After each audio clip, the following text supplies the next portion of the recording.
Hey, Kansas City. Good afternoon. My name is John Murphy. I'm here with Dan Coffey.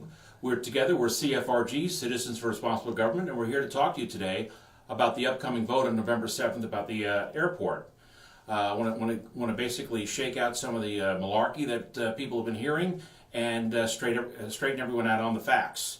So, Dan, one of the things that people love about our airport is its wonderful convenience. This is true.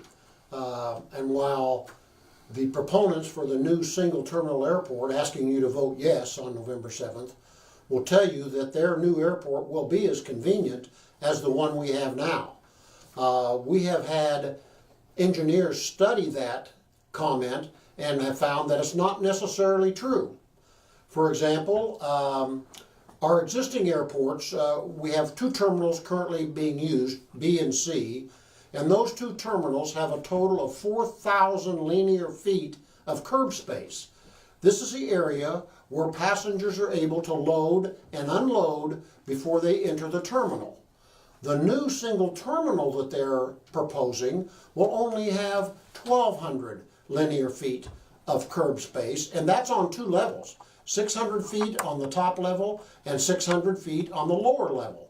No way will that be as convenient as the 4,000 feet that we have now, and it's bound to cause congestion and jamming up of the traffic ways for loading and unloading passengers at the new terminal.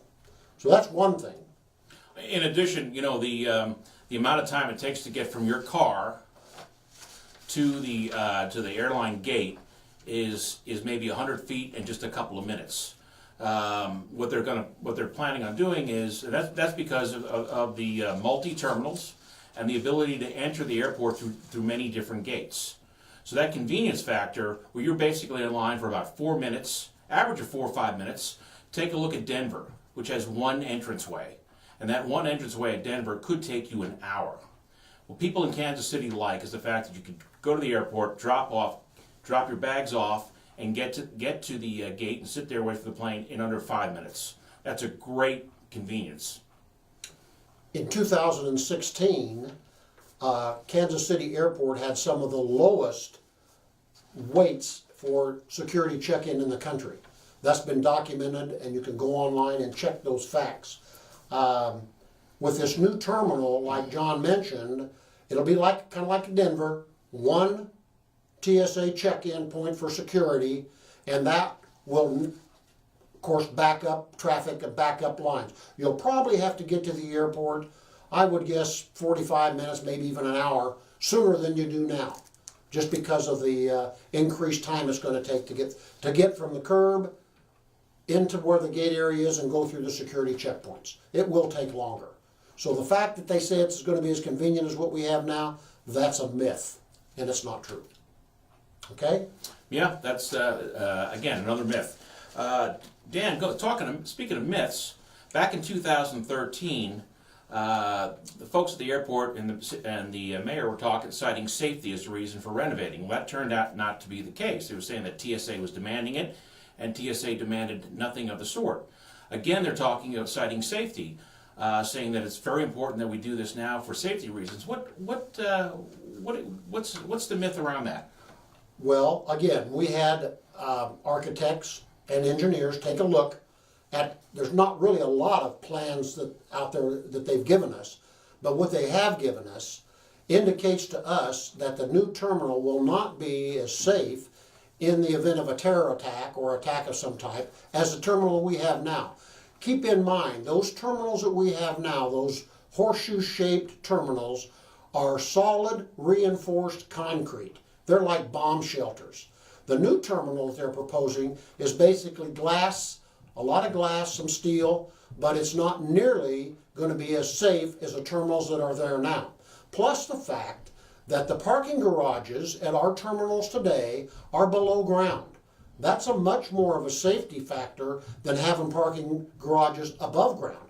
The new terminal they're proposing is going to build parking garages above the ground level. Our engineers say, and with these tunnels that they have going into the airport from the parking area, if someone would put a bomb in the parking garage and explode it, it would shoot through that tunnel like a rifle bore a shot going into the terminal and probably blow out all the glass inside this new terminal. So to say that it's as safe as what we have now just isn't true. That again is another myth.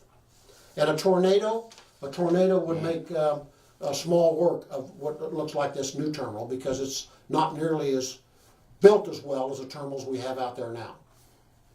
One other thing I'd like to add, that in terms of safety, you know, if you think back to Brussels, the terrorists hit the Brussels airport because they knew a lot of people would be standing around waiting to get through security, so it would be a target-rich environment. The current situation is we've got 2 terminals with multiple entry points. That way, people get in, people are dispersed throughout the building. That's a very safe thing. It's not a very attractive target to terrorists. In addition, every once in a while, someone breaches security, usually through error, but sometimes there's malevolence. You look at LAX. Every time that LAX has a breach of security, the entire airport has to empty out. That takes hours to empty, hours to secure, and then hours to re-enter. You may be days trying to make your flights up. Currently, if someone breaches security in one secured area, you know, maybe the 150 people are sitting there, have to come back out. The rest of the airport operates at business as normal. So that's only convenience, but that's safety. It's a great feature. One of the other big things is the increased cost. We've got 67 plus gates now.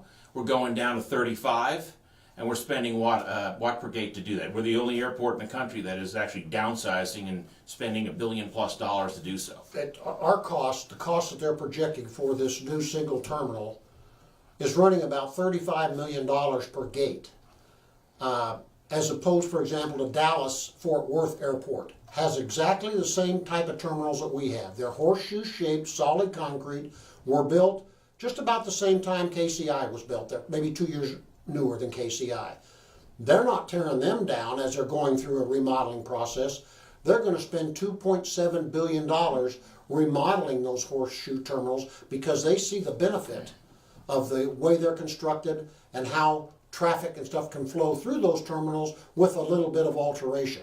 We have 2 plans here in Kansas City that we've seen. There's probably more, but we have 2 that are for a remodeled Kansas City International Airport that will satisfy everything that the new airport proponents are proposing. We can put that all together in a remodeled, reconfigured airport out there, using basically the same structures we have now. You won't recognize them because they'll look like a modern mid-century airport, brand new, but yet it will salvage the durability of the solid concrete structures that we have out there now.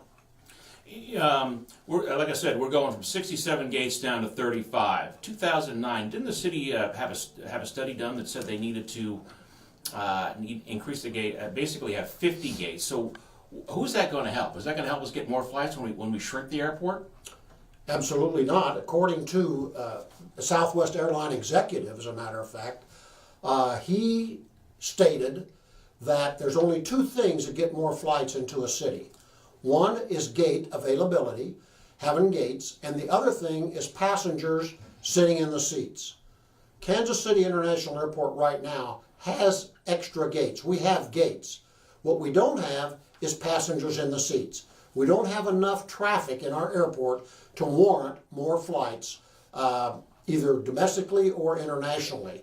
The only way you're going to do that is to create a better environment, better schools, better economics, more jobs, better infrastructure, a better place for people to come and live, a better place for companies to move in. And until we do that, we will not have passengers to help us expand our airport. But if we go from 67 gates to 35 gates, those gates, when somebody does want to expand, probably won't even be there for them to be able to do that. This is about control. The airlines, if this goes through, will be able to control who comes and who goes from our airport. If a new airline wants to come in, they can say, well, we're really sorry, we don't have the gate availability to bring you into Kansas City. Whereas now, with the 67 gates that are out there, we could bring in a new airline if they wanted to come to town. So while it's not talked about very much, there's an underlying factor behind this whole process, and that is basically control. trying to get control of the airport.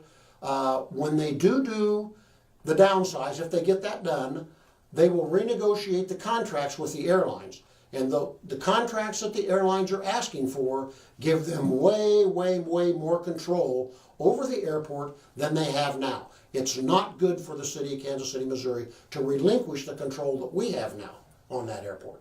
So basically what you're saying is we have less gates, less flights to be able to come in, and the airlines will be given more control, which will stifle competition. As we all know, competition lowers prices. This is going to raise our prices. One of the things we found out when we're studying this issue was that not long ago, Southwest asked for more gates from the city, and the city told them no. They're closing A, it's going to stay closed, we're going to move you in with the other large airline, Delta, in B, which is now very crowded. And what happened? Southwest moved flights to St. Louis. Now the city is basically brandishing that as a reason why we need a smaller airport, but the real reason they moved flights to St. Louis was because the city wouldn't give them more gates, and they've got an entire terminal sitting there empty. Give the entire thing to Southwest is one of the thoughts we have. John mentioned competition. What does competition do in the airline industry? Here's an example. Right now you can buy a non-stop round-trip ticket from Kansas City to Los Angeles, about 1,400 miles for $200 round-trip, okay? A non-stop round-trip ticket to Austin, Texas, which is about half as far, will cost you $400, twice as much. And the reason for that is there's more airlines and more flights going to Los Angeles. There's not very many airlines flying non-stop to Austin, Texas. So competition keeps prices in line in the airline industry. Another example of competition is, if you remember, when they first started talking about this and we had one company that was going to build it and finance it and everything, the cost was around $1.1 billion. Well, now it's down to around $900 million. Well, so it went down $200 million when they opened it up for bids. So competition is good. And lowering our gate count to try to control competition coming into the market is not in the best interest of Kansas City. One of the things that the mayor's touting is the amount of jobs that'll be created up there, good high-paying jobs. What's your thoughts on that? Well, we had a meeting the other night, and it was interesting. There was a gentleman there who was a retired employee of the airport. And also there were some people there who currently work at the airport. And their concern about the jobs is, like we talked about these new contracts, the people that are working out there now are concerned that if this vote passes and everybody votes yes, that the airlines get this new contract, this new reciprocal airline agreement, they then will possibly hire non-union employees. And the employees that are up there now that belong to the unions may not have their jobs anymore. They're very much concerned about that. I'm not that much of a labor expert, don't know, but I can tell you that that concern was voiced to me at a meeting we had last week in the Northland by employees at the airport. There's no guarantee at this point in time that there will be minority jobs or union jobs with these new contracts. They've yet to establish anything. No firm MOU, Memorandum of Understanding. There's no guarantee of minority jobs or union jobs up there. There's no guarantee contracts on any of that. There's really nothing firm at this point in time. They're just saying, give us permission, this is the ballot language, give us permission to destroy the terminals that we have now, and we'll build you something that you'll like. That's what the ballot says. If you don't think that's a good idea, you need to vote no on November the 7th, and then we'll come back with a program that the voters would like. Possibly a remodeled airport, using the terminals that we have now, totally updated, brand new, modern, to fit what we're going to need for the next 25, 30, 40 years here in Kansas City. In terms of minority hiring, the airport is a very long way from the urban core. How are those workers going to get up there? And there's no guarantee that they're going to get those jobs. Look how it worked out in Power and Light. There's no minority hiring over there. It's costing us. We were told when they were going to build Power and Light, it would be a great thing for the city. It'll cost us nothing. It's costing us $1 million a month. The same thing's going to happen to the airport. They will mismanage it. They will not do a good job. They will not deliver what they're promising, and we'll be out of a lot of money. It's going to cost us more to fly, and it's going to cut the number of flights coming into Kansas City. That is not a good thing. All right. Anything else? If you're interested in learning more, our Facebook page and our new website, which is CFRGKC.com, has a lot of information on it.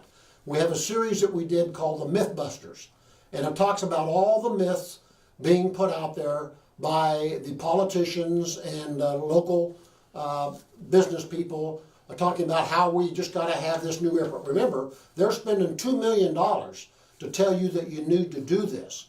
How many policemen do you think that would put on the street? Who knows? But anyway, we have a series on there called the Mythbusters. There's about 8 of them. 8 different myths, 8 different Mythbuster results, how to dispel those myths that they're propagating. So that's an interesting thing, and you can get that on our Facebook page and also on our new website, CFRGKC.com. Also, I'd like to mention the fact about the library event that we're having. John, you want to talk about that a minute? November 2nd at the Downtown Library at 6 p.m. We'll be having an event there. We're having an expert in to talk a little bit about public-private partnerships, about how they work, what's there. It's nonpartisan. It's the good, the bad, and you'll learn more about it because that's how they're going to build the airport. What will you ultimately be on the hook for? It's worth taking a look.